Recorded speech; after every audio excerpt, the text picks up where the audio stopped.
श्री जगदम्बिकाय नमः।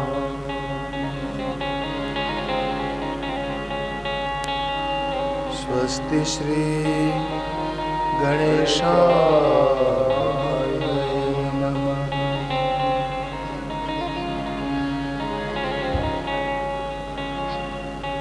श्री मंगलमूर्तये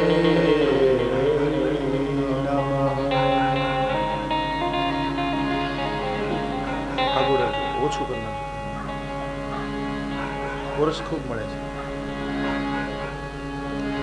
વિશ્વેશ્વરી ત્વં પરિપાસી વિશ્વં વિશ્વાત્મિકા ધારયસી વિશ્વં વિશ્વેશ્વવંદ્યા भवते भवन्ते विश्वाश्रयाय त्वयि भक्ति नम्रः। शरणागत दीनार्थ परित्राण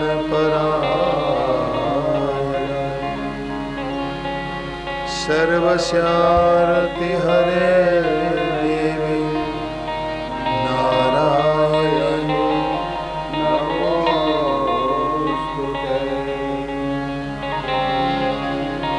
सर्वमंगलमांगल्ये शिवे सर्वार्थ साधिके शरण्ये त्र्यंबके गौरी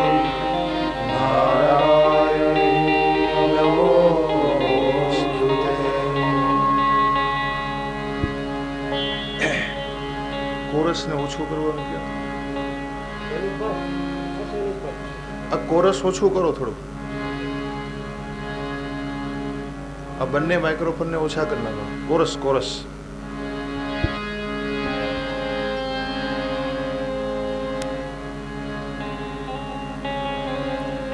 નારાયણં નમસ્કૃત્ય નરં ચૈવ નરોત્તમં દેવીં સરસ્વતીં વ્યાસં તતો જયમુદીરયે. હજી ઓછું કરો બંને કોરસ. બોલો શ્રી દ્વારિકાધીશ કી જય. શ્રી કુળદેવી માત કી જય. હવે ઠીક.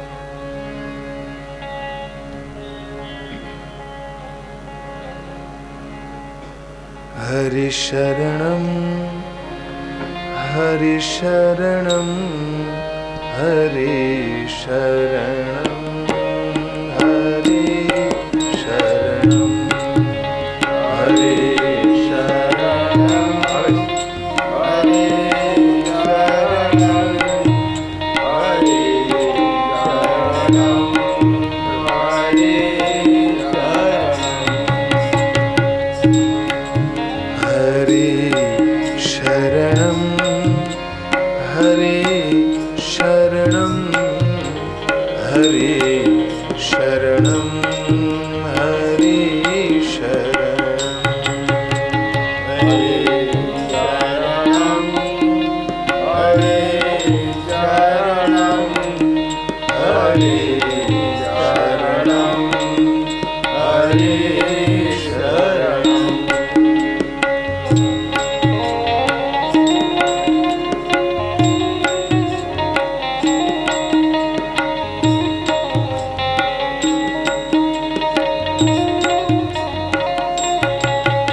ઓછું રાખો આ માઇક્રોફોન. વિસલ નો આવી જોઈએ. હવે પછી હું ઓકે કહી દઉં ને પછી કઈ કરવાની જરૂર નહીં, કઈ કરતા નહીં. ઓકે કહી દઉં ને હું પછી એમાં હળી નહીં કરતા કઈ. હરિ